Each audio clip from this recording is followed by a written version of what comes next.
Eu nunca pensei que o som da risada do meu próprio filho pudesse partir meu coração.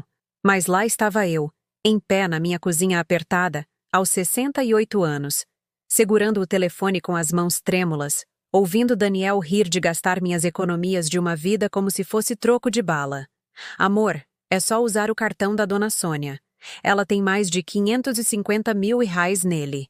A voz dele era tão casual, tão displicente, como se estivesse falando em pedir um pouco de açúcar emprestado, e não do dinheiro que juntei em 43 anos dando plantões duplos como enfermeira. 43 anos de pés doloridos, feriados ausentes, e de ter que escolher entre comprar mantimentos ou um novo uniforme porque o meu estava ficando puído. Criei Daniel sozinha depois que o pai dele nos deixou quando ele tinha 3 anos. Lembro-me daquelas noites em que eu chegava em casa de um plantão de 16 horas, exausta até os ossos, e ainda encontrava energia para ajudá-lo com a lição de casa. Eu me sentava na nossa mesinha de cozinha, a mesma em que estou sentada agora, e o observava lutar com os problemas de matemática enquanto eu tentava desesperadamente manter os olhos abertos. Mas eu nunca reclamei. Nunca deixei que ele visse o quão cansada eu estava, o quão apavorada eu estava com a possibilidade de não ser suficiente para ele. Quando ele se formou na faculdade de Direito, eu chorei de alegria. Todos aqueles anos de sacrifício, todas aquelas vezes em que eu disse não para mim mesma para poder dizer sim para ele, tudo havia valido a pena. Meu filho teria a vida que eu nunca pude ter. Ele seria bem-sucedido, respeitado, seguro. Eu estava tão orgulhosa que mal conseguia me conter. Mas o orgulho pode ser uma coisa perigosa. Ele nos cega para o que está bem na nossa frente. Eu estava tão focada em celebrar o sucesso de Daniel que não percebi quando ele começou a me olhar de forma diferente, quando as visitas dele se tornaram mais curtas, mais impacientes, quando ele começou a olhar o relógio enquanto eu falava sobre o meu dia, como se minhas palavras estivessem ocupando um tempo precioso que ele poderia estar gastando em coisas mais importantes. O primeiro sinal deveria ter sido quando ele trouxe Isabela para casa. Ela era linda, sofisticada, tudo o que eu nunca fui. Roupas de grife, maquiagem impecável, o tipo de confiança que vem de nunca ter que escolher entre pagar o aluguel ou comprar remédio. Quando Daniel nos apresentou, ela mal olhou para mim.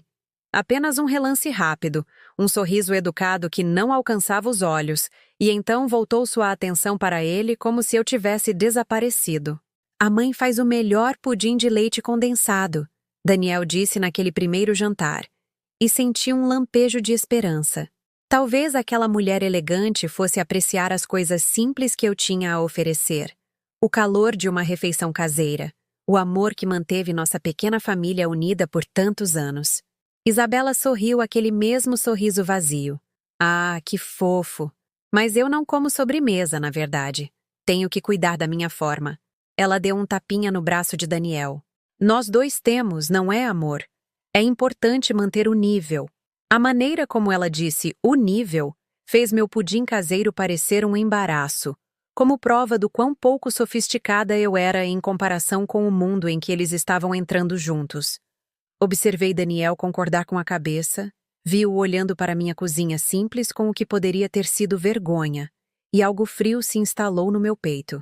Mas disse a mim mesma que eu estava sendo muito sensível. Casais jovens precisavam de tempo para se unir, para construir suas próprias tradições. Era natural que quisessem independência, que criassem distância da geração mais velha. Eu fiz o mesmo com a minha mãe, não fiz?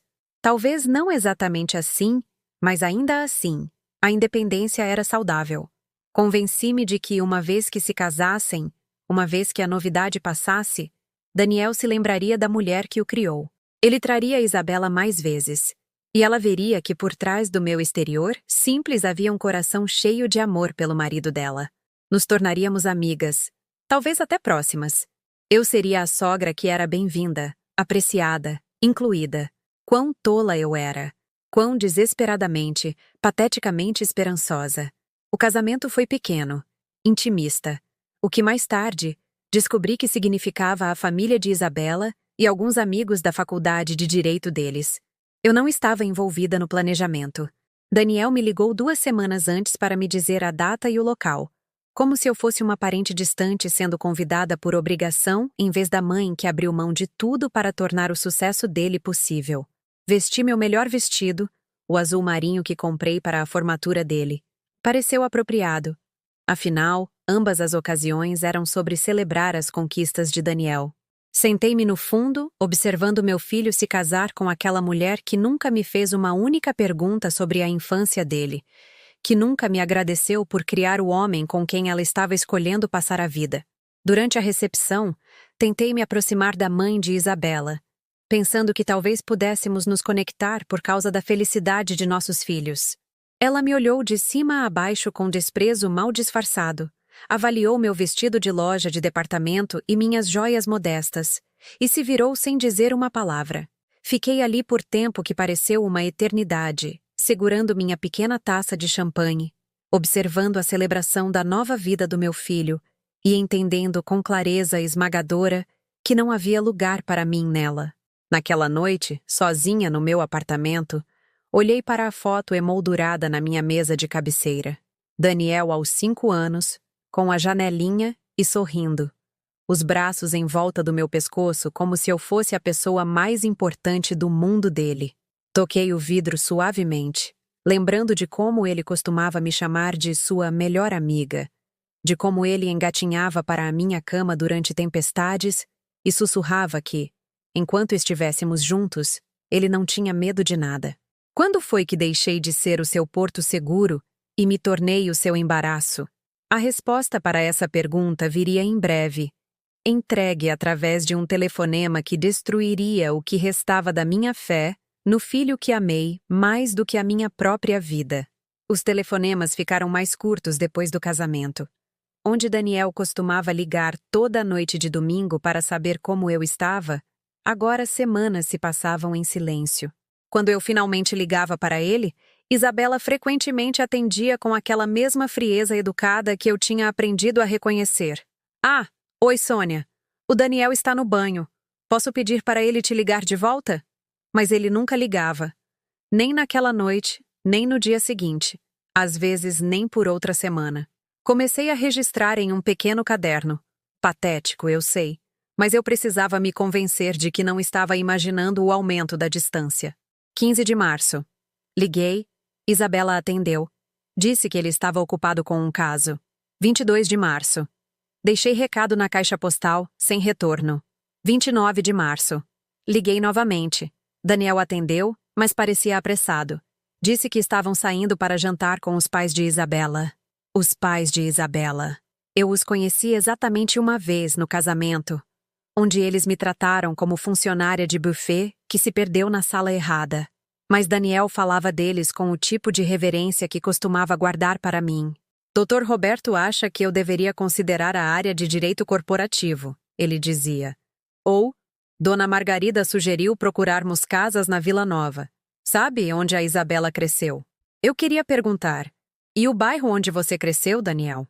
E a casinha onde eu li histórias para você e o ensinei a andar de bicicleta na garagem? Mas eu já sabia a resposta. Aquela vida era algo de onde se fazia um upgrade, não algo para se lembrar com carinho. A primeira vez que me ofereci para ajudar com o novo apartamento deles, a resposta de Daniel me cortou mais fundo do que qualquer insulto poderia ter feito. Obrigado, mãe. Mas a Isabela está cuidando disso. Ela tem um gosto muito específico, sabe? Tudo tem que combinar. A mensagem não dita era clara. Minha ajuda não era sofisticada o suficiente para a nova vida deles. Eu havia mobiliado nossa casa inteira ao longo dos anos com achados cuidadosos de brechó e tesouros de bazar. Cada peça tinha uma história. A cadeira de balanço onde amamentei Daniel durante as febres, a mesa de centro que eu mesma reformei durante o último ano dele no colégio. Mas o gosto de Isabela aparentemente exigia que tudo fosse novo, caro, coordenado. Uma vida sem história, sem laços sentimentais para complicar a estética perfeita. Quando eles se mudaram para o novo lugar, uma cobertura chique no centro que custava mais por mês do que eu jamais ganhei em 6 meses, eu não fui convidada para o chá de casa nova. Eu descobri nas redes sociais, rolando por fotos de convidados rindo segurando taças de vinho, admirando os móveis brancos imaculados e a arte abstrata. Daniel estava em todas as fotos, braço em volta de Isabela, radiante de orgulho pelo que haviam construído juntos. Mas não foi o que eles construíram, foi o que o dinheiro da família dela comprou. O pai dela havia assinado o contrato de aluguel. A mãe dela havia ajudado na decoração. O fundo fiduciário dela cobriu os depósitos. Daniel estava vivendo uma vida financiada por pessoas que nunca tiveram que escolher entre aquecimento e mantimentos. Nunca tiveram que explicar a uma criança por que o Natal seria menor naquele ano. Fiquei olhando aquelas fotos por horas, dando zoom no rosto de Daniel, procurando algum vestígio do menino que costumava me agradecer por tudo, que uma vez me fez um cartão de Dia das Mães que dizia: "Você é a melhor mãe do universo, e eu sou sortudo por você ter me escolhido." Quando a gratidão se transformou em embaraço, quando meus sacrifícios se tornaram algo que ele queria esquecer em vez de honrar. O golpe final veio durante o almoço de Páscoa na casa dos pais de Isabela. Daniel havia ligado para me convidar.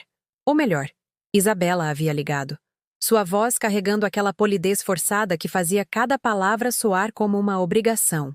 "Nós adoraríamos que você se juntasse a nós para a Páscoa", ela disse, embora nada em seu tom sugerisse amor ou convite genuíno. "É na casa dos meus pais às 2 horas. É bem casual. Mas você sabe como são essas coisas." Eu não sabia como essas coisas eram, mas podia imaginar. Passei 1 hora escolhendo minha roupa, optando por um vestido preto simples com um colar de pérolas que Daniel havia me dado no meu aniversário de 60 anos. Comprei um pequeno buquê de flores e uma garrafa de vinho que eu realmente não podia pagar, querendo contribuir com algo para a reunião que havia me incluído graciosamente. A casa era magnífica, extensa, perfeitamente ajardinada.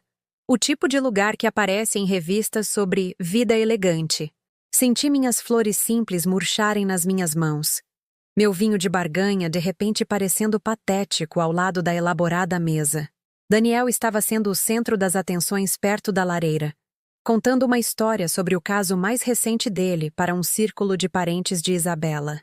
Eles se prendiam a cada palavra, essas pessoas que nunca tiveram que lutar por nada, que tratavam o sucesso modesto dele como se fosse uma conquista que abalava o mundo. Quando ele me viu, seu rosto cintilou com algo. Não exatamente constrangimento, mas perto disso. "Mãe, você conseguiu vir." Ele se aproximou e me deu um abraço rápido e protocolar. O tipo que se dá a parentes distantes em encontros obrigatórios. "Você se lembra de todos, certo?" Mas eu não lembrava de todos porque nunca havia conhecido a maioria deles. A família estendida de Isabela, amigos da faculdade que se tornaram bem-sucedidos em finanças e imóveis, pessoas cujas conversas giravam em torno de casas de veraneio, escolas particulares e carteiras de ações. Eu sorri e assenti e tentei encontrar maneiras de contribuir para discussões sobre regiões vinícolas que nunca visitei e restaurantes que nunca poderia pagar. Durante o jantar, encontrei-me sentada na ponta da mesa, entre o tio idoso de Isabela, que tinha dificuldades auditivas, e um primo que passou a refeição inteira digitando no celular. A conversa fluía ao meu redor, como se eu fosse uma pedra em um riacho, presente, mas irrelevante, algo para ser contornado em vez de engajado. Ouvi Daniel discutir seus planos de carreira com o pai de Isabela. Observei-o acenar com entusiasmo quando o Dr. Roberto sugeriu conexões e oportunidades. "Sabe, meu genro, tudo depende de quem você conhece neste negócio", Dr. Roberto disse. E Daniel concordou completamente, como se a mulher que trabalhou em 3 empregos para pagar a educação dele fosse invisível. Quando a sobremesa foi servida, um bolo elaborado de alguma confeitaria de grife. A mãe de Isabela fez um discurso sobre família e tradição e ser grato pelas bênçãos. Ela falou sobre a importância de se cercar de pessoas que compartilham seus valores, que entendem o que realmente importa na vida. Os olhos dela nunca se moveram na minha direção. Após o jantar, ofereci-me para ajudar a limpar, mas Isabela me dispensou. "Ah, não, nós cuidamos disso. O pessoal do serviço cuida de tudo." Serviço. Claro que havia serviço. Essas pessoas não lavavam a própria louça, assim como não se preocupavam com pagamentos de hipoteca ou contas médicas. Sentei-me sozinha na sala de estar impecável, observando Daniel rir com sua nova família, e percebi que, em algum momento, eu havia sido editada para fora da história dele. Não de forma dramática, nem com palavras cruéis ou rejeição óbvia, mas gradualmente, educadamente, sistematicamente. Eu havia me tornado o prólogo embaraçoso da vida real dele, o rascunho que ele preferia que as pessoas não lessem. A viagem de volta para casa foi os 40 minutos mais longos da minha vida. Fiquei repassando momentos do jantar, procurando sinais de que eu estava errada, de que meu filho ainda valorizava a mulher que o criou. Mas cada memória apenas confirmava o que eu já sabia. Eu havia me tornado uma estranha na vida do meu próprio filho, tolerada, mas não valorizada, incluída, mas não abraçada. Naquela noite, sentei-me no meu pequeno apartamento e me perguntei quando exatamente eu o perdi. Foi gradual? Ou houve um momento, uma conversa, uma percepção, em que ele decidiu que a mãe dele não era mais boa o suficiente para a vida que ele queria viver? Eu estava prestes a descobrir o quão completamente ele já havia me descartado. Comecei a me esforçar mais depois daquele jantar de Páscoa, convencida de que, se eu conseguisse encontrar a abordagem certa, as palavras certas, eu poderia preencher a lacuna crescente entre nós. Talvez eu tivesse sido muito passiva, muito compreensiva. Talvez Daniel precisasse ver que eu poderia me encaixar no novo mundo dele, que eu não era o embaraço que ele parecia pensar que eu era. Matriculei-me em uma aula de informática no centro comunitário, pensando que, se eu pudesse aprender a enviar e-mails e usar as redes sociais corretamente, poderíamos manter um contato melhor. Aos 68 anos, eu era a aluna mais velha por décadas, desajeitada com teclados enquanto jovens de 20 e poucos anos me ajudavam a entender conceitos que pareciam tão estrangeiros quanto ciência de foguetes. Mas persisti, impulsionada pela esperança de que a tecnologia pudesse ser a ponte de volta para a vida do meu filho. Meu primeiro e-mail para Daniel foi cuidadosamente elaborado, verificado 3 vezes. Contei-lhe sobre a aula, sobre aprender coisas novas, sobre uma história engraçada do trabalho. Cliquei em enviar, com a emoção de uma adolescente enviando sua primeira carta de amor. Depois verifiquei minha caixa de entrada obsessivamente por dias, esperando a resposta dele. Quando finalmente chegou, eram 2 linhas. Que ótimo, mãe. Que bom que você está ocupada. Falo com você em breve. Nenhuma pergunta sobre a aula, nenhum interesse nas histórias que compartilhei, nenhuma cordialidade. Apenas um reconhecimento educado, como se eu fosse uma conhecida atualizando-o sobre detalhes mundanos de uma vida na qual ele não tinha interesse real. Mas continuei tentando. Enviei a ele artigos que pensei que acharia interessantes, fotos da infância dele que finalmente aprendi a escanear e anexar. A maioria ficou sem resposta. Quando ele respondia, era sempre breve, distraído, como se estivesse cumprindo itens de uma lista de obrigações, em vez de se comunicar com alguém que o amava. O ponto de ruptura veio quando decidi surpreendê-lo em seu escritório no dia do aniversário dele.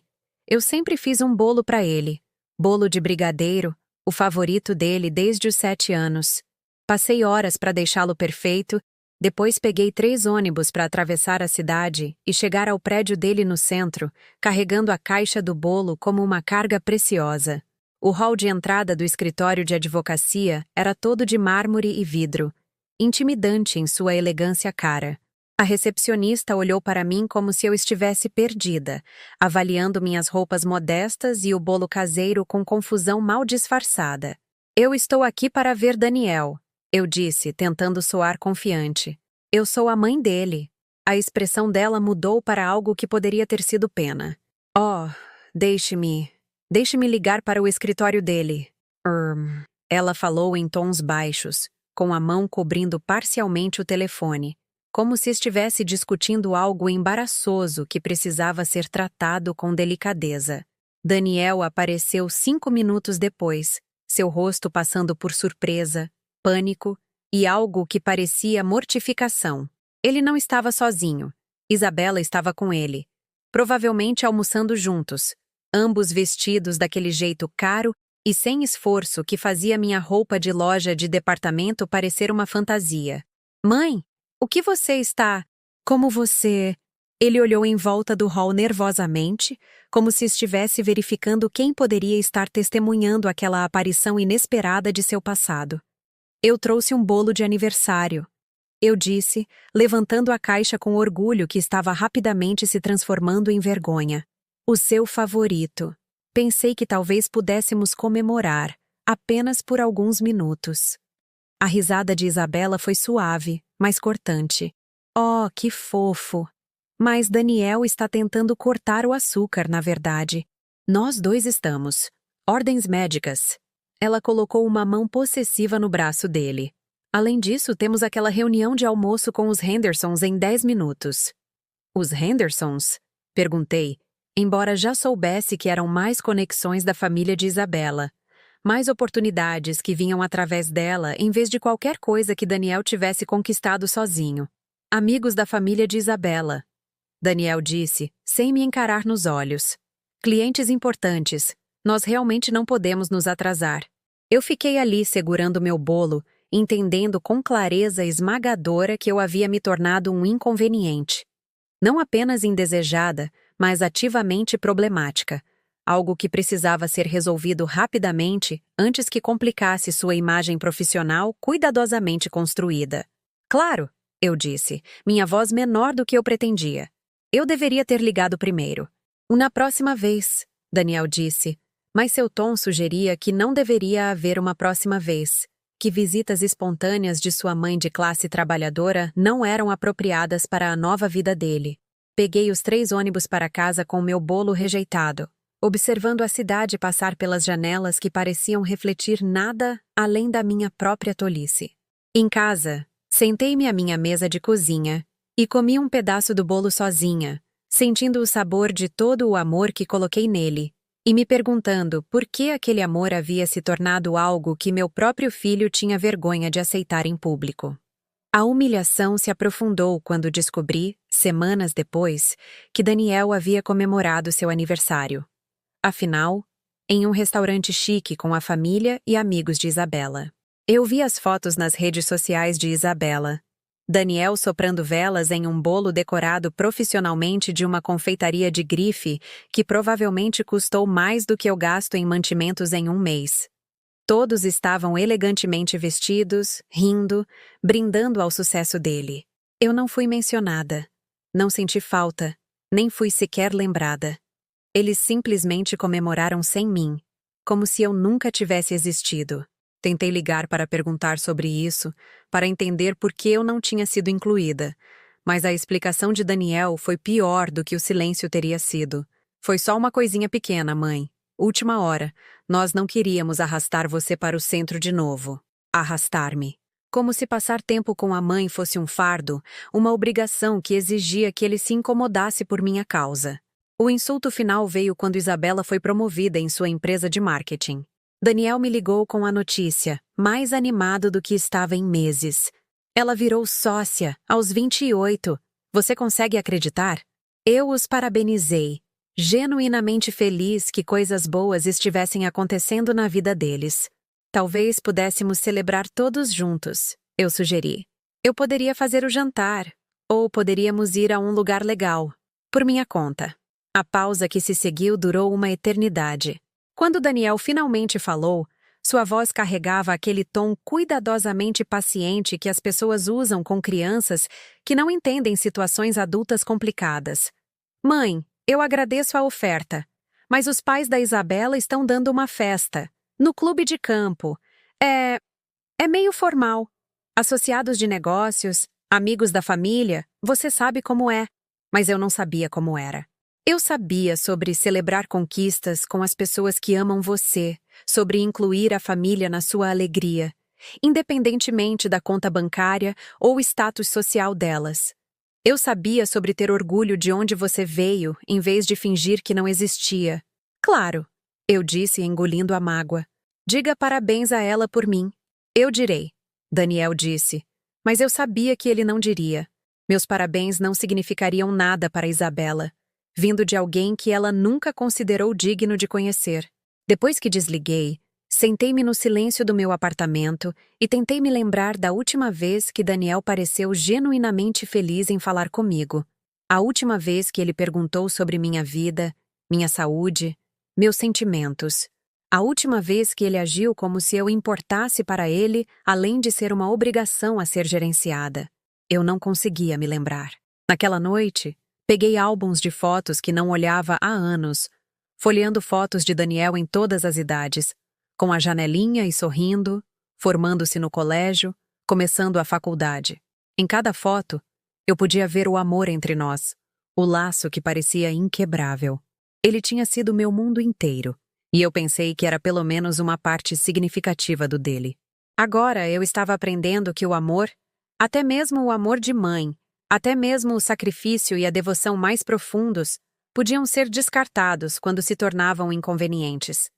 Eu estava descobrindo que o filho em quem você dedica sua vida pode crescer e ver seu amor como um fardo, sua presença como um embaraço, sua própria existência como algo a ser gerenciado em vez de valorizado. Fechei os álbuns de fotos e os guardei, entendendo finalmente que o filho que eu criei se foi. O homem que carregava seu nome e rosto decidiu que sua mãe não era mais digna de seu tempo, seu respeito ou seu amor. Mas eu ainda não sabia o quão completamente ele já havia me descartado. Eu não sabia que, enquanto eu estava lamentando a perda do nosso relacionamento, ele já estava planejando pegar a única coisa que me restava: minha segurança financeira, minha esperança para o futuro, a economia que representava 43 anos de trabalho árduo. Eu estava prestes a aprender que nem mesmo meu dinheiro estava seguro de seu senso de direito. O silêncio entre nós se estendeu por meses. Parei de ligar primeiro, parei de enviar e-mails que ficavam sem resposta, parei de tentar me inserir em uma vida que claramente não tinha espaço para mim. À noite, eu me sentava perto do telefone, desejando que ele tocasse, imaginando a voz de Daniel dizendo que sentia minha falta, que havia cometido um erro, que queria a mãe de volta em sua vida. Mas o telefone permanecia em silêncio. Comecei a entender o que significava lamentar por alguém que ainda estava vivo. Daniel existia, estava até prosperando.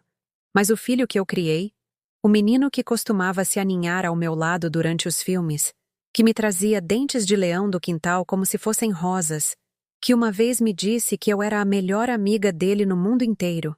Aquela criança havia sumido tão certamente quanto se tivesse morrido. Meus colegas de trabalho no hospital começaram a notar a mudança em mim. Você parece distante ultimamente, Sônia. Minha supervisora mencionou durante uma de nossas reuniões mensais de avaliação. Está tudo bem em casa? Como eu poderia explicar que casa parecia um museu de memórias que não importavam para mais ninguém além de mim? Como eu poderia dizer que passei 43 anos construindo uma vida em torno de amar alguém que agora achava esse amor embaraçoso? Apenas cansada, eu disse, o que era verdade. Eu estava exausta de me importar tanto com alguém que se importava tão pouco comigo. A pior parte era o quão pequeno o meu mundo havia se tornado. Por décadas, Daniel foi o centro de tudo. Minha motivação para trabalhar em turnos extras, minha razão para economizar dinheiro, minha fonte de orgulho e propósito. Agora, com ele ausente dos meus pensamentos diários por escolha em vez de distância, eu tinha que confrontar o quão pouco mais eu havia construído para mim mesma. Eu estava tão focada em ser a mãe dele que me esqueci de ser Sônia. Meu apartamento parecia enorme e vazio, embora tivesse mal 55 metros quadrados. O silêncio era ensurdecedor, sem telefonemas para antecipar, sem visitas para preparar, sem planos futuros que incluíssem qualquer pessoa além de mim. Eu passava fins de semana inteiros sem falar com outro ser humano, o som da minha própria voz se tornando estranho quando eu finalmente a usava para pedir mantimentos ou falar com caixas. Comecei a deixar a televisão ligada apenas para ruído de fundo. Qualquer coisa para preencher o silêncio que pressionava meus tímpanos como água. Game shows, programas de notícias, filmes antigos. Não importava o que estivesse passando, contanto que criasse a ilusão de que a vida estava acontecendo em algum lugar, mesmo que não estivesse acontecendo comigo. A foto de Daniel na minha mesa de cabeceira começou a parecer uma provocação. Toda noite, Eu olhava para o rosto de 5 anos dele sorrindo para mim e me perguntava onde eu tinha errado. Eu o amei demais? De menos? Eu o estraguei ou falhei em prepará-lo para o mundo? As perguntas circulavam infinitamente, não oferecendo respostas, apenas mais razões para me culpar por perder o relacionamento mais importante da minha vida. Considerei tirar a foto, guardar todos os lembretes do que costumávamos ser. Mas eu não conseguia fazer isso. Aquelas fotos eram a prova de que eu já havia importado para alguém, que meu amor já havia sido valorizado em vez de descartado. Sem elas, que evidência eu teria de que minha vida havia significado algo? O trabalho se tornou minha única âncora na realidade, o único lugar onde eu ainda me sentia útil.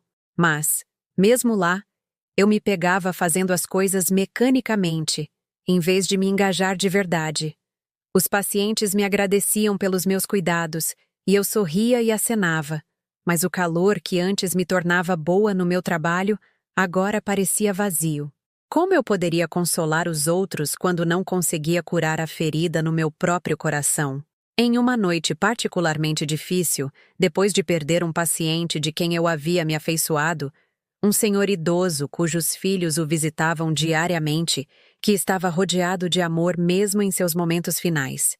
Eu desabei no armário de suprimentos. Chorei por ele, pela família que ele estava deixando para trás, mas principalmente chorei por mim mesma, pela percepção de que eu poderia morrer tão sozinha quanto estava vivendo. Foi então que tomei a decisão que mudaria tudo, embora eu não soubesse na época.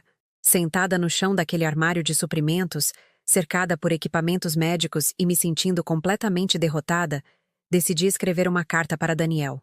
Não um e-mail que pudesse ser facilmente excluído, nem um telefonema que ele pudesse interromper, mas uma carta de verdade que exigiria que ele segurasse algo que eu havia tocado, que visse minha caligrafia, que confrontasse minhas palavras com as próprias mãos. Passei 3 semanas escrevendo aquela carta, rascunhando e reformulando até que cada palavra fosse exatamente o que eu precisava dizer. Contei-lhe sobre os sacrifícios que fiz e que ele nunca soube. As vezes em que fiquei sem medicação para que ele pudesse ter roupas novas para dar à escola. As oportunidades de emprego que recusei porque exigiriam que eu o afastasse dos amigos. Os relacionamentos que nunca busquei porque eu não queria que nenhum homem o fizesse sentir que ele não era minha prioridade. Falei sobre o orgulho que eu tinha dele, como me gabava de suas conquistas para quem quisesse ouvir, como guardei cada boletim, prêmio e recorte de jornal que mencionava o nome dele. Expliquei como era assistir ele construir uma vida que não tinha espaço para a mulher que a tornou possível, como doía ser tratada como um embaraço em vez de um tesouro. Mas principalmente, eu disse que o amava, que eu sempre o amaria, não importa o quão longe ele me colocasse. Não importa o quão completamente ele me apagasse de sua história. Eu disse que amá-lo havia sido o maior privilégio da minha vida, mesmo que aquele amor não fosse mais bem-vindo. Fechei a carta em um envelope com o nome dele escrito na minha melhor caligrafia, da maneira que eu costumava endereçar seus cartões de aniversário quando ele era pequeno. Coloquei um selo e a levei para a caixa de correio na esquina, segurando-a por um longo momento antes de deixá-la cair pela fenda. Então esperei. Dias se passaram, depois semanas. Nenhuma resposta veio, nenhum telefonema, nenhuma carta de retorno, nenhum reconhecimento de que ele a havia recebido. O silêncio que se seguiu foi diferente do que veio antes. Foi deliberado. Final, uma porta se fechando em qualquer possibilidade de reconciliação. Foi então que eu realmente desisti. Não de forma dramática, nem com raiva ou lágrimas, mas com uma resignação silenciosa que se instalou nos meus ossos como um clima frio. Parei de verificar meu telefone obsessivamente, parei de pular toda vez que ele tocava, esperando que pudesse ser ele. Aceitei que havia criado um filho que podia ler o coração da mãe derramado no papel e não sentir nada, não fazer nada, não dizer nada em troca. Comecei a planejar um futuro que incluía apenas a mim mesma. Calculei quanto tempo minhas economias durariam se eu fosse cuidadosa, quantos anos eu poderia trabalhar antes que meu corpo cedesse, que tipo de cuidado de fim de vida eu poderia pagar como uma mulher sem família para me defender. Os números eram deprimentes, mas administráveis se eu fosse inteligente. Foi então que tomei a decisão prática que provaria ser o maior erro da minha vida. Pensei na conta bancária que eu estava construindo há 43 anos. Cada real ganho através de plantões duplos e sacrifício. Eu tinha mais de 550 mil reais. Não uma fortuna, mas o suficiente para garantir que eu não seria um fardo para ninguém. O suficiente para manter minha dignidade mesmo que tivesse que parar de trabalhar. Decidi que se Daniel algum dia enfrentasse uma crise real, se ele realmente precisasse de ajuda, eu queria poder fornecê-la. Então o adicionei à minha conta bancária como cotitular, pensando que se algo acontecesse comigo, se eu tivesse um ataque cardíaco ou derrame, ele seria capaz de lidar com meus assuntos sem as complicações do tribunal de inventário. Parecia uma precaução tão razoável, o tipo de planejamento prático que adultos responsáveis fazem por suas famílias. Eu até disse a mim mesma que era um gesto de fé, prova de que, apesar de tudo, eu ainda confiava nele. Ainda queria cuidar dele, mesmo que ele não quisesse mais cuidar de mim. Eu não tinha ideia de que estava lhe entregando a chave para destruir a pouca segurança que me restava. No banco, a representante me parabenizou por ser tão previdente. É inteligente ter alguém em quem você confia com acesso às suas contas. Ela disse enquanto eu assinava a papelada. Especialmente a família. Não há nada mais importante do que a família. Eu sorri e assenti, acreditando nela completamente. Eu acreditava que, não importa o quão distante Daniel tivesse se tornado, não importa o quão completamente ele tivesse me apagado de sua vida, ele nunca me machucaria deliberadamente. Eu acreditava que o menino que eu criei ainda existia em algum lugar dentro do homem que ele se tornou. Eu estava prestes a descobrir o quão errada eu poderia estar. Mas naquele momento, assinando aqueles papéis com minha caligrafia cuidadosa, eu ainda tinha algo que eles haviam negligenciado. Eu tinha 43 anos de instintos de sobrevivência, décadas de fazer algo do nada, uma vida inteira sendo subestimada por pessoas que achavam que sabiam do que eu era capaz. Eles não tinham ideia do que acabavam de despertar. O extrato bancário chegou em uma manhã de terça-feira em outubro, misturado com a coleção usual de contas e propagandas que enchiam minha caixa de correio. Quase não o abri imediatamente. Eu estava verificando meu saldo obsessivamente online desde que adicionei Daniel à conta, em parte por hábito, e em parte pelo estranho conforto de ver aqueles números que representavam segurança, independência, os frutos de uma vida inteira de economia cuidadosa. Mas algo me fez rasgar o envelope naquela manhã. Talvez a espessura dele, o peso que sugeria mais páginas do que o usual. O que encontrei dentro fez minha xícara de café escorregar das minhas mãos. A cerâmica se estilhaçando no chão da cozinha enquanto meu mundo implodia pela segunda vez em 6 meses. Saldo da conta: $247,32. Olhei para o número, certa de que havia algum erro. Apenas 3 semanas atrás, quando verifiquei online pela última vez, o saldo era de $553.847,15. Eu o sabia de cor, da mesma forma que algumas pessoas sabem seus números de telefone ou endereços. Aquele dinheiro representava 43 anos de escolha de marcas genéricas, em vez de marcas conhecidas, de caminhar para o trabalho, em vez de pegar ônibus quando o tempo estava bom, de usar sapatos até que não pudessem ser consertados mais. Minhas mãos tremiam enquanto eu folheava as páginas, procurando por uma explicação, alguma razão lógica pela qual mais de 550 mil reais haviam desaparecido. O que encontrei foi pior do que um erro bancário. O que encontrei foi um desmantelamento sistemático do trabalho da minha vida, transação por transação, cada uma autorizada com o acesso de Daniel à conta em que eu confiei a ele. 15 de setembro. Saque de R$60.000. 00. MEMORANDO. DSPSASDALUADEML. 18DS@MBROSAQEDE. R$60.000. Memorando. Despesas da Luademel. 18 de setembro. Saquer. R$45.000. Memorando. Upgrade de alianças. 22 de setembro. Saque de R$80.000. 00. MIMORANDO. GUARDAROUPADAISABELA 28D ESETEMBRO SAQIDE R80.000 Zarts. Memorando. Guarda-roupada Isabela. 28 de setembro, Saquede. R130.000 Hero. Memorando. Entrada do carro. A lista continuava por páginas. Tratamentos de spa, bolsas de grife, jantares caros, um fim de semana de luxo. Cada transação parecia um golpe físico. Prova de que, enquanto eu lamentava a perda do nosso relacionamento, Daniel estava sistematicamente saqueando a conta a qual eu tolamente lhe dei acesso. Mas foi a entrada final que quebrou algo fundamental dentro de mim. 1º de outubro. Saque de R$200.000. Memorando. Oportunidade de investimento.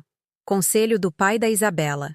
Eles haviam arriscado a maior parte das minhas economias em algum empreendimento comercial sugerido pelo pai de Isabela, tratando o trabalho da minha vida como dinheiro de brinquedo, como um cartão de crédito ilimitado anexado à conta de outra pessoa. O direito casual disso era de tirar o fôlego. Eles gastaram meu fundo de aposentadoria na lua de mel, no estilo de vida de luxo, nos sonhos de investimento deles, aparentemente sem pensar na mulher que ganhou cada centavo. Liguei para o banco imediatamente, minha voz tremendo enquanto eu explicava que tinha que haver algum erro, que eu não havia autorizado esses saques, que alguém havia roubado meu dinheiro. A representante de atendimento ao cliente foi educada, mas firme. Todos os saques foram feitos pelo titular autorizado da conta, usando identificação e códigos de segurança adequados. Tudo era legal, documentado e reversível. Minha senhora, quando você adicionou seu filho à conta, você deu a ele acesso total a todos os fundos. Essas transações são completamente legítimas de acordo com nossos registros. Legítimo. Legal. Autorizado. As palavras pareciam armas, cada uma projetada para explicar por que o sistema que deveria me proteger, em vez disso, facilitou minha destruição. Eu mesma assinei os papéis. Entrei no banco voluntariamente. Tomei a decisão que possibilitou minha própria ruína financeira. Desliguei e me sentei na minha cozinha, cercada pelos pedaços quebrados da minha xícara de café, entendendo com clareza cristalina que eu tinha sido enganada. Enquanto eu escrevia cartas sinceras sobre amor e sacrifício, Daniel estava calculando como converter minha devoção em dinheiro. Enquanto eu lamentava a perda do nosso relacionamento, ele já estava planejando como liquidar a evidência do trabalho da minha vida. O telefone tocou 20 minutos depois. O nome de Daniel apareceu no identificador de chamadas, e por um momento insano, meu coração se encheu de esperança. Talvez ele estivesse ligando para explicar, para pedir desculpas, para me dizer que houve algum terrível mal-entendido. Oi, mãe. A voz dele era casual, quase alegre. Só queria te avisar. Eu e a Isabela usamos um dinheiro da conta. Para a lua de mel e algumas outras coisas. Espero que esteja tudo bem. Um dinheiro. Algumas outras coisas. Como se ele tivesse pedido R$20 emprestados para a gasolina, em vez de roubar todas as minhas economias de uma vida. Daniel, eu disse, minha voz mais firme do que eu me sentia. Você pegou mais de R$500.000. Bem, sim, mas você não estava realmente usando, certo? Quer dizer, você vive de forma bem simples.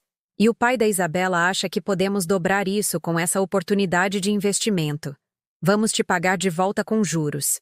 A casualidade do descarte do meu estilo de vida simples, a suposição de que, porque eu vivia modestamente, eu não precisava ou merecia segurança financeira, a promessa de reembolso que soava tão sincera quanto uma promessa de campanha, tudo se cristalizou em um momento de perfeita compreensão.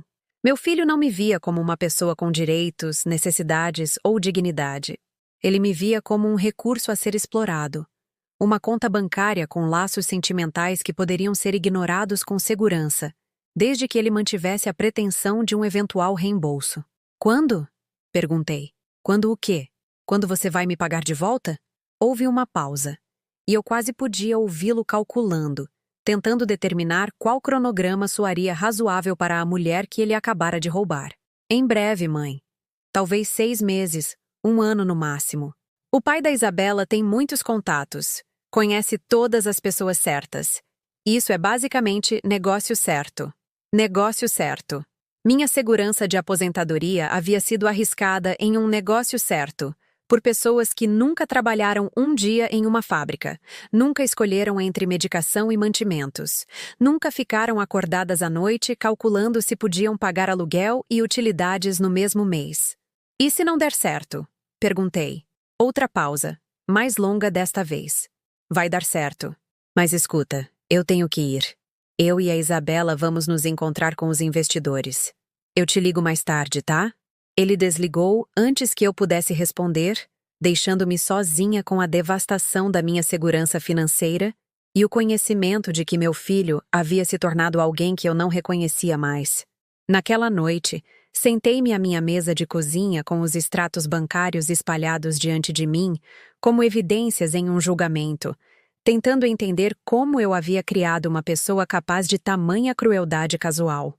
Pensei em cada sacrifício que fiz, em cada escolha em que priorizei as necessidades dele sobre as minhas, em cada momento em que eu ensinei o certo e o errado através do exemplo em vez da bronca. Onde eu errei? Eu fui muito generosa. Muito altruísta? Eu o estraguei ou falhei em ensiná-lo o valor do dinheiro porque eu sempre me certifiquei de que ele tivesse o que precisava? Meu amor de alguma forma criou esse senso de direito que permitiu que ele visse minhas economias como sua herança para reivindicar quando fosse conveniente? Mas com o passar das horas, algo mudou dentro de mim. O choque desapareceu, substituído por algo mais duro, mais claro, mais focado. Comecei a ver minha situação não como vítima, mas como alguém que foi subestimada por pessoas que achavam que sabiam do que eu era capaz. Eles pegaram meu dinheiro, mas cometeram um erro crucial. Presumiram que eu estava desamparada. Eles contaram com meu silêncio, minha falta de vontade de causar uma cena, meu instinto maternal de proteger Daniel mesmo quando ele estava me destruindo. Eles apostaram que a mulher que passou 43 anos quietamente aguentando e se sacrificando continuaria a quietamente aguentar e se sacrificar mesmo quando levada além de todos os limites razoáveis. Eles não tinham ideia de que quieta não significava fraca. Eles não entendiam que paciente não significava impotente. Eles confundiram meu amor pelo meu filho com uma incapacidade de revidar quando esse amor foi transformado em arma contra mim. Peguei um caderno e comecei a fazer listas. Números de telefone para ligar, informações para coletar, passos para dar. Minha caligrafia era firme, metódica, a escrita de alguém que passou décadas preenchendo prontuários médicos sob pressão. Alguém que aprendeu a manter a calma em situações de crise. Por 43 anos fui enfermeira. Lidei com emergências. Tomei decisões em frações de segundo que significavam a diferença entre a vida e a morte. Gerenciei o caos com competência e graça. Daniel e Isabela aparentemente esqueceram que competência silenciosa era diferente de fraqueza. Eles confundiram minha devoção maternal com ingenuidade, minha origem de classe trabalhadora com estupidez, minha idade com desamparo. Eles estavam prestes a descobrir o quão errados poderiam estar. Enquanto eu fechava o caderno e me preparava para dormir, percebi que algo havia mudado fundamentalmente dentro de mim durante aquelas horas de planejamento. A dor ainda estava lá. A mágoa ainda latejava, mas por baixo de tudo havia algo novo. Uma determinação fria e clara que parecia aço se formando nos meus ossos. Isso não era mais dor. Isso era decisão. E eu tinha 43 anos de instintos de sobrevivência que eles nunca sequer imaginaram. Eu não dormi naquela noite. Em vez disso, sentei-me à minha mesa de cozinha com uma xícara de chá que esfriou enquanto eu trabalhava, preenchendo páginas do meu caderno com observações cuidadosas, números de telefone e planos. Ao amanhecer, eu tinha mapeado exatamente o que Daniel e Isabela haviam feito, quando haviam feito, e o mais importante, o que eu faria a respeito. O primeiro passo foi a pesquisa. Liguei para o trabalho dizendo que estava doente, a primeira vez que fiz isso em mais de 3 anos, e passei o dia na biblioteca pública, usando os computadores para aprender tudo o que podia sobre fraude financeira, leis de abuso financeiro de idosos e os direitos legais das vítimas. O que descobri me encorajou e me enfureceu. Tecnicamente, O que Daniel havia feito não era ilegal, já que eu lhe dei acesso à conta. Mas moralmente, eticamente, era roubo do tipo mais pessoal. E havia opções disponíveis para mim que meu filho aparentemente nunca considerou. Provavelmente porque ele nunca imaginou que sua mãe quieta e complacente revidaria. Imprimi formulários, pesquisei advogados especializados em abuso financeiro de idosos e aprendi sobre remédios cíveis que poderiam forçar a restituição, mesmo quando acusações criminais não fossem possíveis. Descobri que os tribunais viam com maus olhos filhos adultos que exploravam a confiança dos pais, especialmente quando esses pais eram idosos e a exploração era sistemática. Mas o mais importante, eu aprendi que eu não estava desamparada. O sistema que possibilitou minha vitimização também fornecia maneiras de buscar justiça, se eu fosse corajosa o suficiente para usá-las. Nas semanas seguintes, me tornei uma estudante da minha própria situação. Documentei tudo. Copiei registros bancários, salvei todas as mensagens de texto e de voz de Daniel, imprimi postagens de redes sociais onde Isabela se gabava de suas compras caras. Eu estava construindo um caso, criando um rastro de papel que contaria a história de como 2 jovens adultos privilegiados roubaram sistematicamente as economias de uma vida de uma enfermeira idosa. Enquanto isso, Daniel e Isabela pareciam acreditar que o roubo deles havia passado despercebido, ou pelo menos não desafiado. O Instagram de Isabela continuava a exibir seu estilo de vida aprimorado. Fotos de bolsas de grife que custavam mais do que meu aluguel mensal. Refeições em restaurantes que representavam semanas do meu orçamento de mantimentos. Tratamentos de spa que eram indulgências casuais no mundo deles, mas teriam sido luxos impossíveis no meu. A crueldade casual de ostentar sua prosperidade roubada fortaleceu minha resolução. Eles não eram apenas ladrões. Eram ladrões que se sentiam no direito de humilhar sua vítima, exibindo seus crimes publicamente. Daniel ligou 2 vezes durante este período, ambas as vezes com o mesmo tom casual que usou ao admitir o roubo pela primeira vez. A primeira ligação veio 3 semanas após minha descoberta, provavelmente quando ele percebeu que eu não havia respondido à sua explicação anterior e displicente. "E aí, mãe? Só ligando para saber como você está." A voz dele carregava aquela alegria forçada que as pessoas usam quando estão tentando avaliar se estão em apuros. "Estou bem, Daniel", eu disse, minha voz mais firme do que estava em meses. "Como está o investimento? Aquele que você usou meu dinheiro de aposentadoria?" Houve uma pausa. "Está bem. Essas coisas levam tempo. Mas o pai da Isabela está muito otimista. Ele sabe o que está fazendo." "Tenho certeza que sim." "Quanto vocês perderam até agora?" Outra pausa, mais longa desta vez. "Nós não perdemos nada, mãe. É que o mercado tem estado volátil ultimamente. Mas estamos buscando ganhos a longo prazo aqui." Tradução. Eles já haviam perdido uma parte significativa do meu dinheiro. E o negócio certo do pai de Isabela estava se mostrando exatamente o que eu esperava. Uma aposta arriscada de pessoas que podiam se dar ao luxo de perder o dinheiro dos outros. "Entendo", eu disse. "Bem, espero que dê certo para vocês." Algo no meu tom deve tê-lo preocupado porque a voz dele ficou um pouco defensiva. "Vai dar certo. E como eu disse, vamos te pagar de volta com juros. Você não precisa se preocupar com nada." "Não se preocupe. Depois de trabalhar 43 anos para construir segurança financeira, depois de ter todas as minhas economias roubadas pelo meu próprio filho, eu não deveria me preocupar." A audácia era de tirar o fôlego. "Claro", eu disse. "Cuide-se, Daniel." A segunda ligação veio 1 mês depois, e desta vez Daniel parecia genuinamente preocupado. "Mãe, tentei te ligar no trabalho e disseram que você estava doente. Você está bem? Você precisa de alguma coisa?"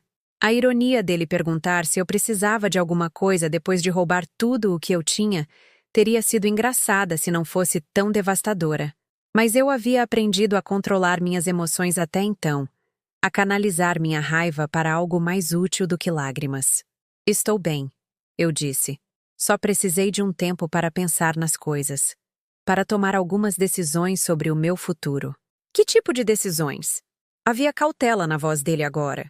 O primeiro indício de que ele poderia estar começando a entender que suas ações tinham consequências, além de seu benefício imediato. Apenas coisas práticas. Planejamento financeiro, questões legais. Você sabe como é quando você fica mais velha. Você tem que começar a pensar em se proteger. Eu quase podia ouvi-lo tentando interpretar minhas palavras, procurando por ameaças ou acusações escondidas. Mas eu não lhe dei nada concreto para se preocupar. Apenas a vaga sugestão de que sua mãe idosa estava tomando medidas para garantir seu futuro. Isso é bom, eu acho. Estar preparado é importante. Ele fez uma pausa. Tem algo em que eu possa te ajudar? Alguma dúvida sobre finanças ou questões legais? A oferta de ajudar com questões legais depois de cometer o que equivalia a roubo legal era tão absurda que eu quase ri. Não, obrigada. Estou lidando com tudo sozinha. Eu sou mais capaz do que as pessoas presumem. Depois que desliguei, percebi que Daniel estava começando a sentir que algo havia mudado, mas ele não conseguia identificar o que ou o quanto. Ele estava começando a se preocupar, mas ainda não entendia que sua preocupação era justificada. Durante esse tempo, eu também comecei a entrar em contato com pessoas com quem havia perdido contato ao longo dos anos. Antigos colegas do hospital, vizinhos que eu conhecia, mas raramente falava. Até mesmo parentes distantes que cresceram com Daniel e se lembravam dele quando criança. Eu não estava fofocando ou reclamando. Estava simplesmente me reconectando, reconstruindo relacionamentos que deixei desvanecer, enquanto estava focada inteiramente em ser a mãe de Daniel. O que descobri foi ao mesmo tempo de partir o coração e empoderador. Muitas dessas pessoas notaram o tratamento de Daniel comigo muito antes de eu estar disposta a reconhecê-lo. Eles viram como ele me dispensava em reuniões sociais, como ele evitava me incluir na vida dele, como ele parecia envergonhado da mulher que o criou. Eu sempre tive minhas dúvidas sobre aquele menino, disse Marta, uma ex-colega de trabalho que havia se aposentado 5 anos antes. Mesmo quando ele era jovem, visitando você no hospital, ele sempre parecia no direito, como se o mundo lhe devesse algo só por existir. Outros compartilharam observações semelhantes. Eles assistiram Daniel dar meus sacrifícios como garantidos. O viram tratar minha devoção como seu direito, em vez de um presente. Eles notaram coisas que eu estava muito perto para ver. Padrões de comportamento que vinham se construindo há anos. Mas eles também me lembraram de quem eu era, além de ser a mãe de Daniel. Eles se lembravam da enfermeira que trabalhava em turnos duplos para cobrir colegas doentes, da mulher que organizava campanhas de caridade para famílias em crise, da pessoa que nunca hesitou em ajudar quando alguém precisava de apoio. Você sempre foi a pessoa mais forte em qualquer sala, Marta continuou. Mesmo quando você não percebia. Mesmo quando outras pessoas subestimavam você. Essas conversas me ajudaram a entender que minha força não havia desaparecido. Eu simplesmente havia esquecido que ela existia. Por tantos anos, eu me defini inteiramente em relação a Daniel, medindo meu valor pelo sucesso e aprovação dele. Mas eu tinha uma identidade antes de ele nascer. Habilidades e capacidades que não tinham nada a ver com ser a mãe dele. Comecei a fazer outros preparativos também. Abri uma nova conta bancária em uma instituição diferente, uma onde Daniel não tinha acesso nem conhecimento.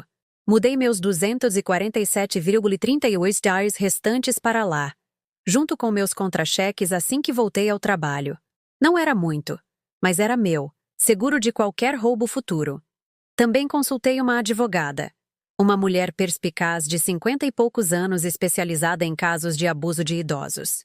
Ela ouviu minha história com o tipo de atenção focada que me dizia que ela já tinha ouvido histórias semelhantes antes.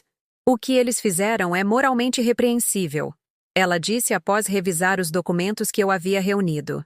E embora possa não ser tecnicamente criminal, há recursos cíveis disponíveis.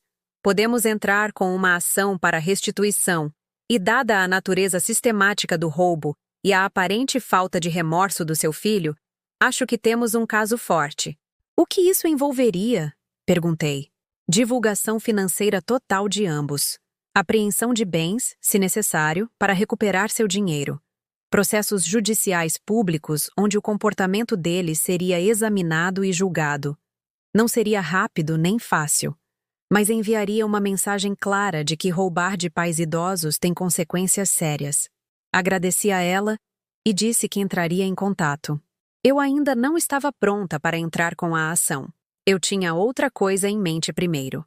Algo que daria a Daniel e Isabela a chance de fazer a coisa certa antes que eu escalasse para a ação legal.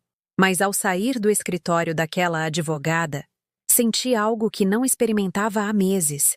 Esperança. Não esperança de que Daniel fosse desenvolver espontaneamente uma consciência, mas esperança de que eu pudesse recuperar minha dignidade e segurança através das minhas próprias ações. Naquela noite, sentei-me no meu apartamento silencioso e comecei a escrever outra carta. Não para Daniel desta vez, mas para mim mesma. Uma carta que eu leria sempre que começasse a duvidar da minha resolução, sempre que o instinto maternal de protegê-lo ameaçasse se sobrepor ao meu instinto de autopreservação. Nessa carta, lembrei a mim mesma que o amor não deveria exigir autodestruição, que ser uma boa mãe não significava aceitar abuso de um filho ingrato, que eu merecia algo melhor do que passar meus anos finais na pobreza, porque confiei na pessoa errada com a minha segurança. Ao selar aquela carta e guardá-la na minha cômoda, percebi que a mulher assustada e devastada que descobriu o roubo se foi. Em seu lugar estava alguém mais dura, mais sábia, mais determinada. Daniel e Isabela haviam despertado algo que não podiam controlar, e eles não tinham ideia do que estava por vir. A ligação veio em uma manhã de quinta-feira em dezembro, 6 meses depois que eu descobri o roubo. A voz de Daniel estava diferente desta vez. Trêmula, desesperada, despojada da confiança casual que havia caracterizado todas as nossas conversas anteriores desde o casamento. Mãe, eu realmente preciso falar com você. Posso ir aí? Tipo, agora? Eu estava esperando por essa ligação há semanas. As postagens de Isabela nas redes sociais haviam parado abruptamente 3 semanas antes. Não havia mais fotos de bolsas de grife, nem mais check-ins em restaurantes caros, nem mais celebrações de dia de spa. O silêncio era revelador, e eu havia adivinhado corretamente o que isso significava. Claro, eu disse, minha voz calma e medida. Vou passar um café. Ele chegou 40 minutos depois, parecendo ter envelhecido anos nos meses desde a última vez que o vi. Seu terno caro estava amassado. Seu cabelo geralmente perfeito estava desgrenhado. Seu rosto carregando o tipo de estresse que vem de assistir seu mundo desmoronar em tempo real. Isabela não estava com ele. Isso me disse tudo o que eu precisava saber. Oi, mãe, ele disse, sua voz pequena e incerta. Ele olhou em volta do meu apartamento modesto como se estivesse vendo pela primeira vez, avaliando os móveis simples, as decorações de segunda mão, a vida que eu construí com o pouco que restou após o roubo dele. Olá, Daniel. Você parece cansado. Sente-se. Ele se aninhou na beirada do meu sofá velho, aquele que eu comprei em um brechó 15 anos atrás, e mantive porque era confortável, não porque era estiloso. As mãos dele tremiam ligeiramente. Se por cafeína, estresse ou algo mais forte, eu não saberia dizer. Como você está? Ele perguntou. E pela primeira vez em meses, a pergunta parecia genuína em vez de protocolar. Estou bem, eu disse, acomodando-me na minha cadeira de balanço com meu café. Melhor do que eu esperava, na verdade. E você? Ele olhou para as mãos.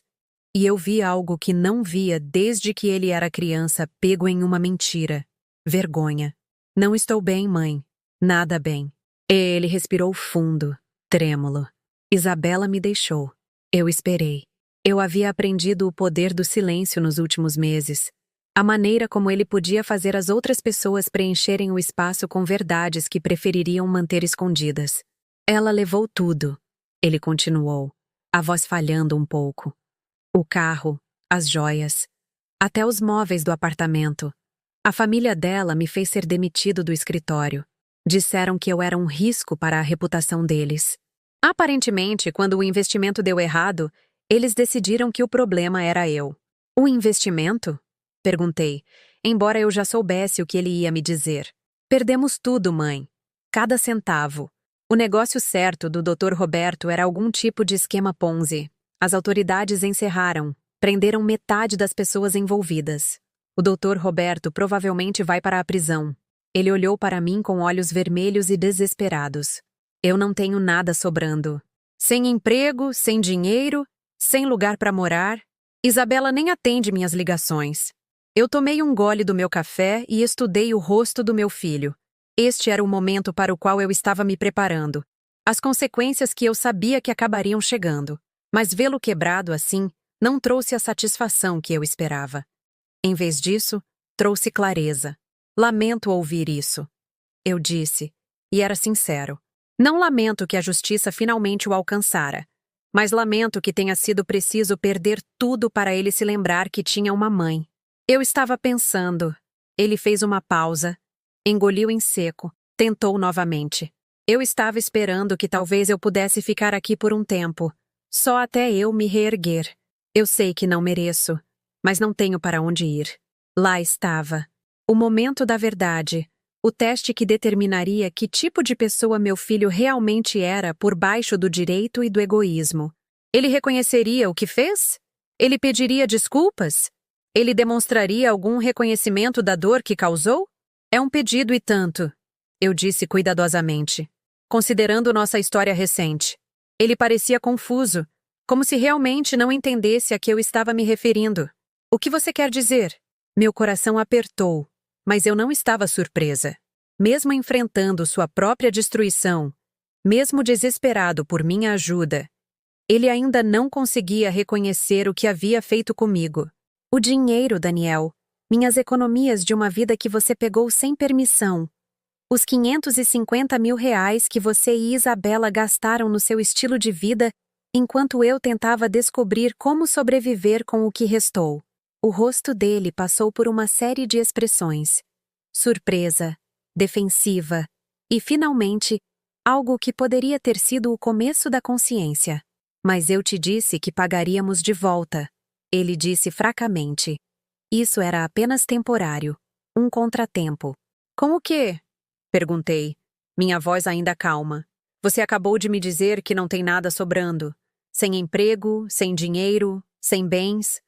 Como exatamente você planejava me pagar de volta? Pela primeira vez, ele pareceu realmente entender a magnitude do que havia feito.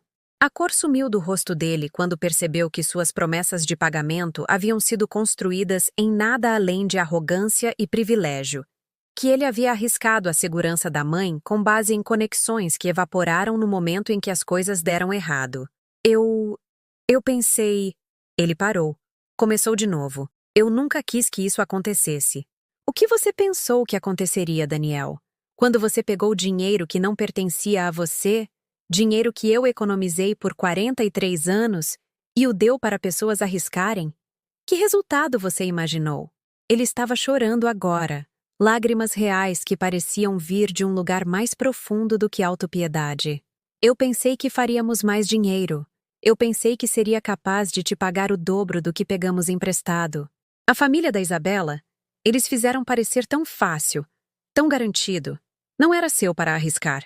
Eu disse calmamente. Nunca foi seu para pegar. Eu sei. Ele sussurrou. Eu sei disso agora. Mas na época, parecia que você não estava usando mesmo. Que estava apenas parado lá. Parado lá. O trabalho da minha vida, minha segurança, minha esperança de independência na velhice, estava apenas parado lá, aparentemente sem servir a propósito, até que ele decidisse usá-lo melhor. Você tem ideia do que me fez passar? Perguntei. Você entende o que é descobrir que seu próprio filho te vê como nada mais do que uma conta bancária para saquear quando for conveniente? Ele olhou para mim com algo que poderia ter sido o começo de um remorso genuíno. Eu nunca pensei nisso dessa forma. Eu estava tão focado na oportunidade, em construir algo maior. Eu pensei que você entenderia. Eu entendi perfeitamente. Eu disse. Eu entendi que o filho que eu criei havia decidido que o bem-estar da mãe era menos importante do que os hábitos de consumo da esposa. Eu entendi que 43 anos de sacrifício não significavam nada comparado a impressionar pessoas que o abandonariam no momento em que você se tornasse inconveniente. A verdade daquela última declaração o atingiu como um golpe físico. Isabela e sua família de fato o abandonaram completamente, cortando-o no momento em que sua utilidade terminou. "O que eu faço agora?" ele perguntou, e pela primeira vez desde a infância, ele parecia estar realmente pedindo minha orientação, em vez de apenas esperar meus recursos. Eu estendi a mão para a gaveta da minha mesinha lateral e peguei um envelope. Dentro estavam cópias de todos os documentos que eu havia reunido nos últimos meses: registros bancários, pesquisa legal, as anotações da consulta com minha advogada. Eu havia planejado dar-lhe isso eventualmente, mas imaginei que a conversa seria diferente. "Isto é o que você vai fazer", eu disse, entregando-lhe o envelope. "Você vai olhar cada documento aqui. Você vai ver exatamente o que você tirou de mim, centavo por centavo. Você vai entender a definição legal de abuso financeiro contra idosos e as consequências que estão disponíveis para as vítimas." As mãos dele tremeram ao abrir o envelope e ver o conteúdo. Documentos legais, registros financeiros, informações de contato de advogados especializados em casos de abuso de idosos. "Então", continuei, "você vai decidir se quer consertar isso através da restituição e do arrependimento genuíno, ou se quer enfrentar as consequências legais do que você fez. Porque essas são as suas únicas duas opções agora." Ele olhou para mim com algo parecido com medo. "Você realmente me processaria? Seu próprio filho?" "Meu próprio filho roubou as economias da minha vida." Eu respondi calmamente. "Meu próprio filho me deixou com R$ 247 depois de 43 anos de trabalho. Meu próprio filho arriscou minha segurança com base em conselhos de pessoas que nem mesmo atenderiam suas ligações agora. Então sim, se for isso que é preciso para recuperar o que você roubou, eu irei absolutamente buscar todos os recursos legais disponíveis para mim." O silêncio que se seguiu foi diferente de qualquer outro que compartilhamos antes. Não a distância fria dos meses recentes, nem a polidez estranha das obrigações familiares, mas o silêncio profundo de alguém finalmente entendendo a magnitude de suas ações. "Me desculpe", ele disse finalmente, e pela primeira vez soou real. "Eu sinto muito mesmo, mãe. Eu nunca pensei sobre o que isso significaria para você." "Eu sei que não pensou", eu disse. "Esse é exatamente o problema." Ele ficou sentado ali por um longo tempo, olhando os documentos, vendo seu crime exposto em preto e branco. Quando ele finalmente olhou para cima, algo fundamental havia mudado em sua expressão. "O que você precisaria de mim?" ele perguntou calmamente. "Para consertar isso?" Foi a primeira pergunta que ele fez em meses que parecia focada nas minhas necessidades em vez das dele. O que eu precisava de Daniel não era apenas dinheiro, embora isso fosse certamente parte disso. O que eu precisava era de algo que não podia ser calculado em reais e centavos. Eu precisava da minha dignidade de volta, meu senso de valor restaurado. E, o mais importante, eu precisava saber que as lições que tentei ensiná-lo sobre o certo e o errado finalmente haviam se enraizado. "Primeiro", eu disse pousando minha xícara de café com cuidado deliberado, "você vai vender tudo o que ainda possui. O relógio, as roupas de grife, qualquer coisa de valor que veio do meu dinheiro. Cada centavo vai para pagar o que você roubou." Ele assentiu, embora eu pudesse vê-lo calculando mentalmente o quão pouco isso realmente renderia. A maior parte do que eles compraram provavelmente já havia sido vendida para financiar o estilo de vida deles depois que o investimento desabou. "Segundo, você vai conseguir um emprego, qualquer emprego que o aceite.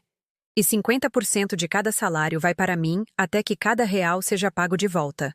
Não aproximadamente pago, não quase pago. Cada real com juros. Isso pode levar anos." Ele disse, não reclamando, mas simplesmente declarando um fato. "Levei 43 anos para economizar esse dinheiro." Eu respondi. "Alguns anos para pagá-lo de volta parece razoável." Ele assentiu novamente, entendendo talvez pela primeira vez o escopo do que havia destruído. "Terceiro", continuei, guardando o mais importante para o final. Você vai escrever cartas de desculpas para cada pessoa que testemunhou seu tratamento comigo no ano passado. Seus colegas, a família de Isabela, qualquer um que o viu me dispensar ou me tratar como um embaraço. Você vai reconhecer publicamente o que fez e assumir total responsabilidade. Isso era mais difícil para ele do que a restituição financeira, eu podia ver. O dinheiro podia ser ganho de volta, mas a reputação e o orgulho, uma vez perdidos, eram muito mais difíceis de recuperar. E quarto, eu disse, você vai voltar a morar aqui, neste apartamento, pelo tempo que for necessário para consertar isso.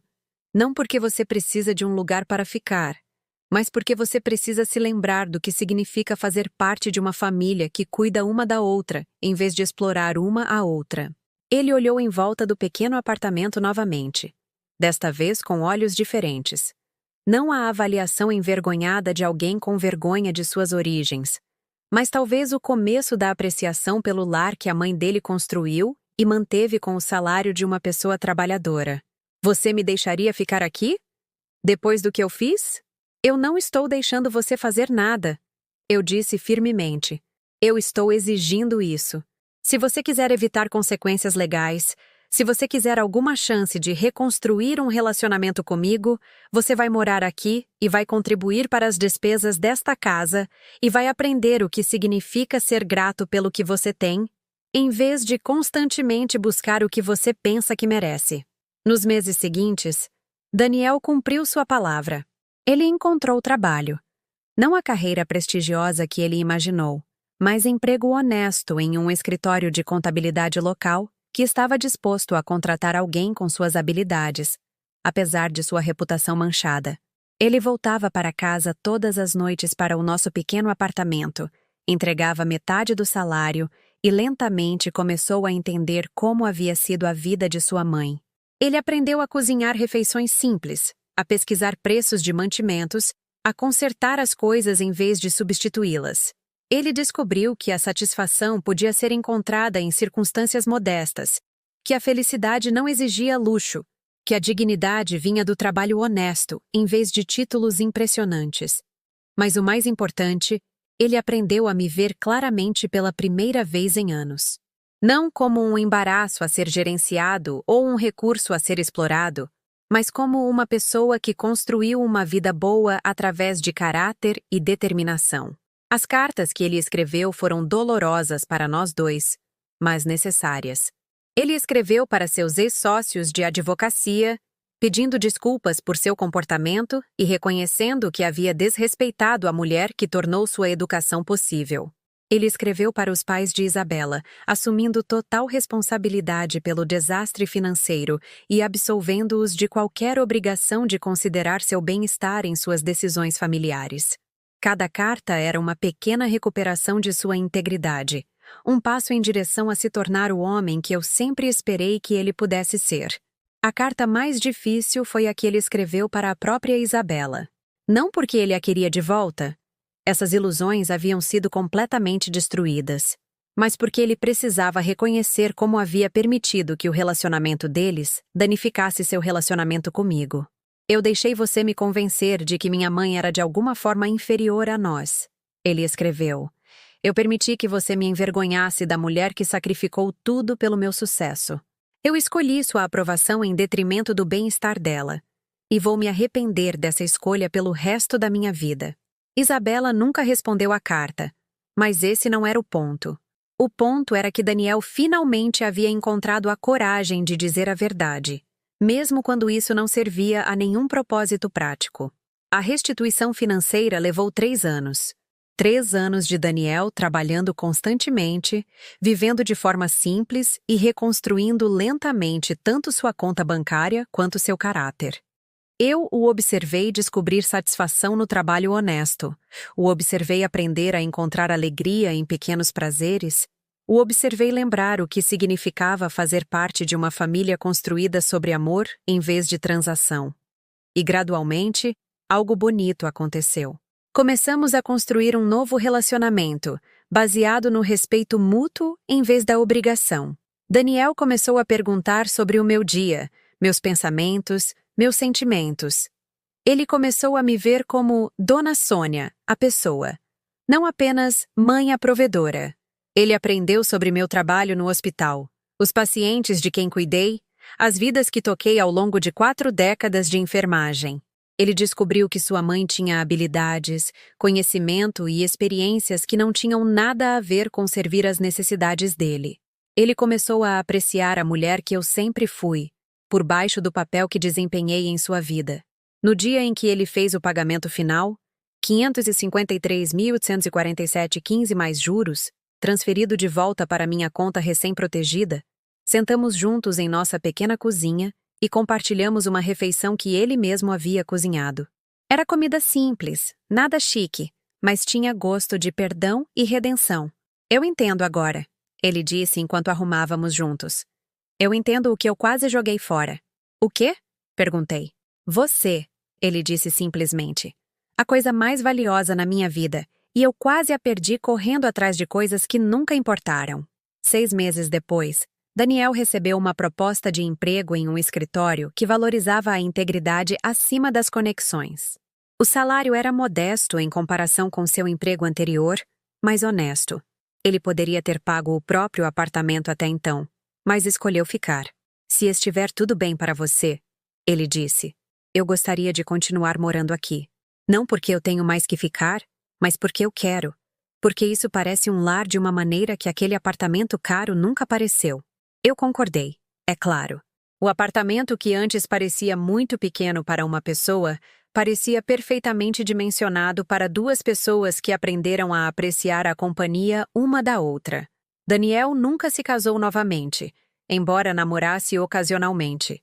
Ele trazia as mulheres que ele levava a sério para me conhecer, não como uma obrigação, mas porque minha opinião importava para ele.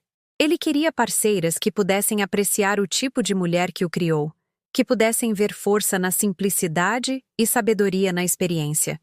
O dinheiro que ele pagou de volta me permitiu me aposentar confortavelmente quando meu corpo finalmente me disse que era hora de parar de trabalhar noites e fins de semana. Mas, a essa altura, a segurança financeira parecia menos importante do que a segurança de saber que eu havia criado um filho que entendia a diferença entre ter dinheiro e ter caráter. Às vezes, à noite, sentávamos juntos no sofá que ele uma vez teve vergonha, assistindo televisão ou lendo, confortáveis na presença um do outro. Ele me pedia para contar histórias sobre a infância dele, sobre as lutas que eu escondi dele, sobre a mulher que eu fui antes de me tornar sua mãe. Eu gostaria de ter sabido, ele dizia. Eu gostaria de ter entendido o que você estava abrindo mão por mim. Você não deveria saber, eu respondia. É isso que o amor faz. Ele protege as pessoas de verem o custo de cuidar delas. Isabela acabou se divorciando dele, é claro, embora a essa altura parecesse uma formalidade. Ela se casou com outra pessoa dentro de um ano, outro advogado, outra oportunidade de subir em escadas sociais com as quais Daniel não se importava mais em subir. Você sente falta? Perguntei a ele uma vez, depois que vimos um anúncio do noivado dela nas colunas sociais. A vida que você tinha com ela? Ele considerou a pergunta seriamente antes de responder. Eu sinto falta de quem eu pensava que era, ele disse. Mas eu gosto muito mais de quem eu sou de verdade. Essa conversa aconteceu em um tranquilo domingo à noite. 5 anos depois do dia em que ele me ligou desesperado e quebrado. Estávamos sentados na nossa cozinha. A mesma cozinha onde eu descobri o roubo dele. Onde planejei minha resposta. Onde o confrontei com a verdade do que ele havia feito. Mas agora era apenas nossa cozinha novamente. O coração de um lar construído sobre honestidade e respeito mútuo. Enquanto eu guardava aquela memória com todas as outras que construímos juntos, percebi algo profundo. Eu havia aprendido que às vezes o silêncio fala mais alto que as palavras, que a força paciente pode ser mais poderosa que o confronto raivoso, que o amor não significa aceitar o abuso, mesmo daqueles que mais amamos. Eu havia descoberto que a dignidade não é algo que outras pessoas podem tirar de você. É algo que você escolhe manter. Não importa o quão difíceis as circunstâncias se tornem. E o mais importante, eu havia aprendido que nunca é tarde demais para ensinar a alguém a diferença entre ser amado e ser valorizado, entre ser necessário e ser respeitado. Meu filho passou anos me dando como garantida, mas ele passou o resto da vida garantindo que eu soubesse o quão grato ele era pela segunda chance que nos dei a ambos. Às vezes, quando vejo meu reflexo na janela da cozinha durante nossas conversas noturnas, lembro-me da mulher quebrada que estava sentada neste mesmo lugar, segurando um extrato bancário que mostrava 247,32 reais, sentindo que seu mundo havia acabado. Aquela mulher aprendeu algo valioso. O fim de um mundo pode ser o começo de um melhor, se você for corajosa o suficiente para exigir o melhor para si mesma. E às vezes, só às vezes, o silêncio realmente fala mais alto de tudo.